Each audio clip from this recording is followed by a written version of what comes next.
Mate Malaya Dvaja Pandya Sanjate Matanga Vadhana Guha Mate Malaya Dvaja Pandya Sanjate Matanga Vadhana Guha Dada Nidada Nidada Nidada Nipama Dada Nirisa Nisa Da Nisa Dada Pama Dada Nigare Nirisa Nida Pa Naida Ma Dada Maga ma pa da da ni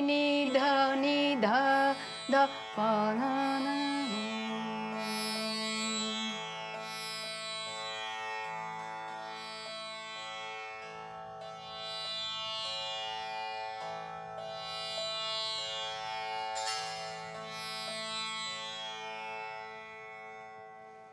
Je m'appelle Jyotika Rao, je suis professeure de Bharatanatyam à Paris. La danse Bharatanatyam est très très ancienne, a une origine très très ancienne. Elle est née dans les temples. La danse était une offrande pour les dieux. Donc ce n'était pas du tout le système qu'il y a maintenant. Ce n'est plus un rituel religieux, mais ça va être un rituel artistique. Une lumière, ligne droite, et regarde.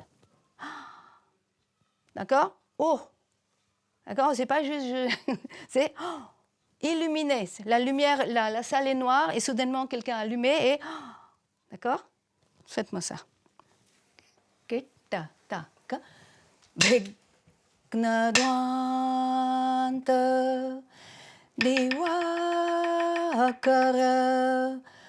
Pravila Satkanta Prabho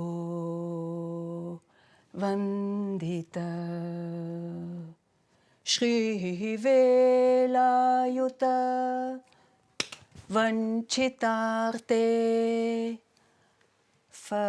L'important, c'est que ces histoires qu'on va vous raconter et cette danse qu'on va vous faire doit susciter chez vous une émotion, un état d'appréciation qui s'appelle le rasa.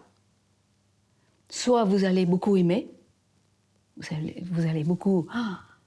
ou soit vous allez vous ennuyer, ou... Voilà, mais ça c'est le rasa.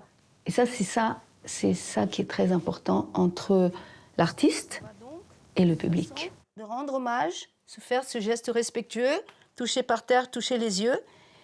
On salue les dieux, celui qui vous enseigne et ceux qui nous regardent.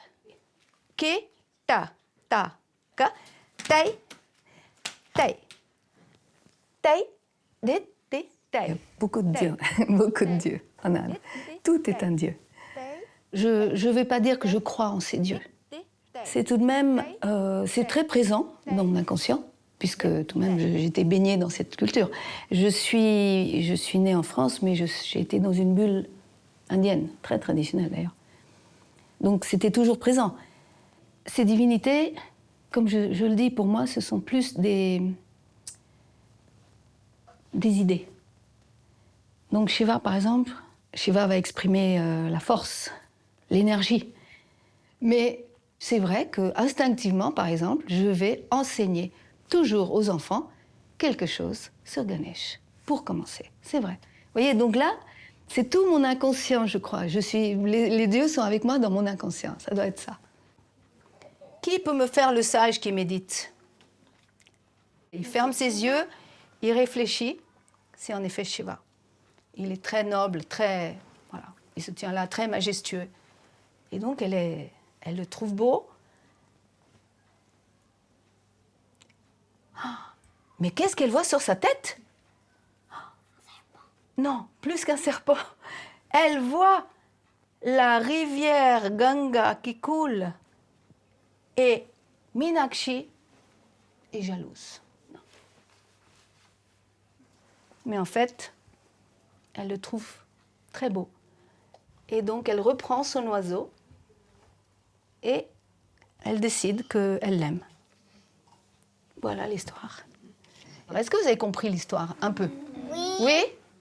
Donc, c'est la déesse aux yeux en forme de poisson. Elle a des magnifiques yeux et elle est très, très belle.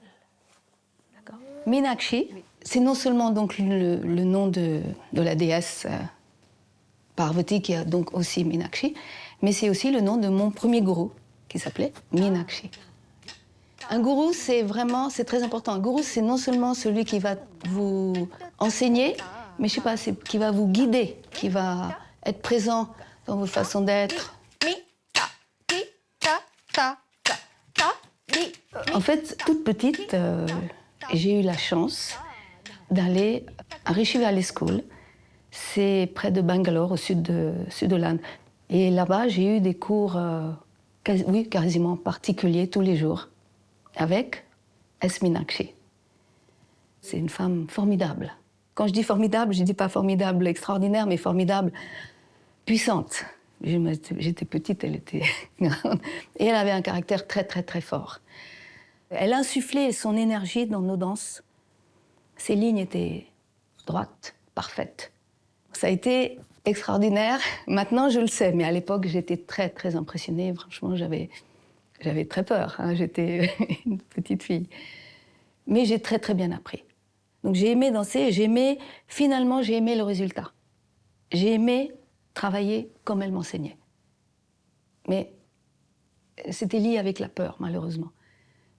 Là, et là c'est mon histoire à moi, c'est que je suis métisse, vraiment, métissée. Et donc, l'Orient et l'Occident, c'est très compliqué. Et ça, Meenakshi, elle n'a pas pu comprendre ça, qui j'étais. C'est pour cette raison que je n'ai pas pu continuer avec Meenakshi. J'arrivais pas. J'arrivais plus à travailler avec elle. Parce que c'est une grande tristesse. C'est très dur de quitter un gourou. La vie a continué. Ensuite, je suis allée vivre à Pune, près de Bombay. Et là, j'ai rencontré Sucheta Chapekar. C'est une grande danseuse. Et donc, avec elle, ça a été donc totalement un autre parcours. Avec S. Meenakshi, c'était mon parcours enfant. Vraiment, là, j'avais 9-10 ans. Ici, avec Sucheta, je l'ai rencontrée à 26 ans. C'était donc une autre approche. Et donc, à peu près dans les années 2000, je suis revenue en France et j'ai commencé à enseigner. On va dire les deux héritages, celui de S. Meenakshi, celui de Sucheta Chapekar. Ouais, alors donc 2 pas. Parce que là, je fais assez petit, mais je peux vraiment le... Oui, oui, elle saute, absolument. Ok. Tu peux faire ce que tu veux avec tes mains, tu peux les lâcher. Vas-y, t'es là et c'est tout de suite. Tac, demi, taille. C'est mieux, mais pourquoi le premier pas, il est en retard? Voilà, et si tu regardes par terre, tu vas tomber. Je le fais trop tard. Ouais. C'est dommage, parce que c'est le plus beau. Sara, saruchira, tara, swaralaya, gi. Ce qui s'est passé, c'est qu'en 2019, j'ai voulu renouer avec mon premier gourou. Et ça a été comme si je l'avais jamais quitté, en fait. Elle n'avait pas changé du tout, elle était forte. 85 ans, vivant seule, forte.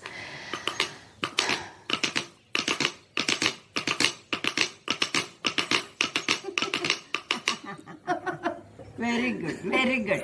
J'avoue une chose, il y a quelque chose que j'aime beaucoup, beaucoup faire, c'est inventer. Donc en la voyant, je lui ai dit, écoute, dis-moi quelque chose dis-moi le nom d'une danse et allez, je vais la chorégraphier. Donne-moi des idées. Et elle m'a parlé de ce Daruvarnam.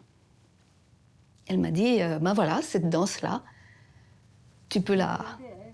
Invente-la, c'est facile. In 2 colors. Da da ni da ni da ni da ni pa ma da ni sa da pa ma da sakala kala ni puna chatura da. J'ai dit d'accord, je le fais. Tu le fais. Et ce qui est arrivé malheureusement, Meenakshi a disparu. Donc vraiment, c'est extraordinaire que j'ai pu la rencontrer avant. Je l'ai rencontrée tout de même avec un espace de 40 ans est passé sans que je la voie. Donc là, que je la vois, c'était très bien. Donc, c'est pour ça que cette danse me touche beaucoup.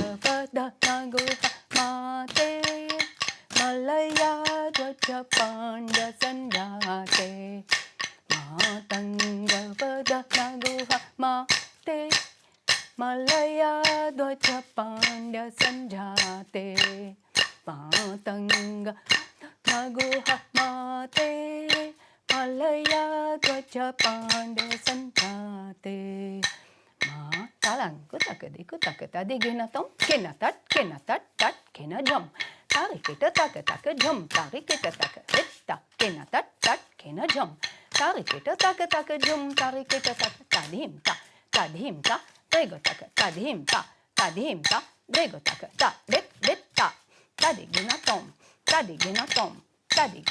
mate, malaya, raja pandya sanjate, matanga vadanago, mate, malaya, Ma fille a appris la danse avec moi depuis qu'elle est toute petite. Donc littéralement, elle baigne comme un poisson dedans.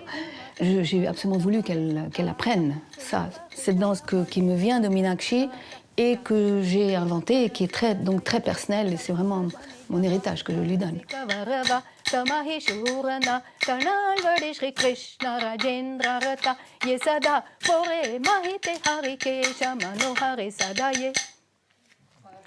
Moi, je trouve que c'est très beau. Et je vais vous dire une chose, je pensais à Meenakshi, elle serait très fière de vous voir. Oui, franchement, elle trouverait que c'est de la très bonne danse. Merci. Merci. Alors, merci, hein. Bravo.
Malaya Dhwaja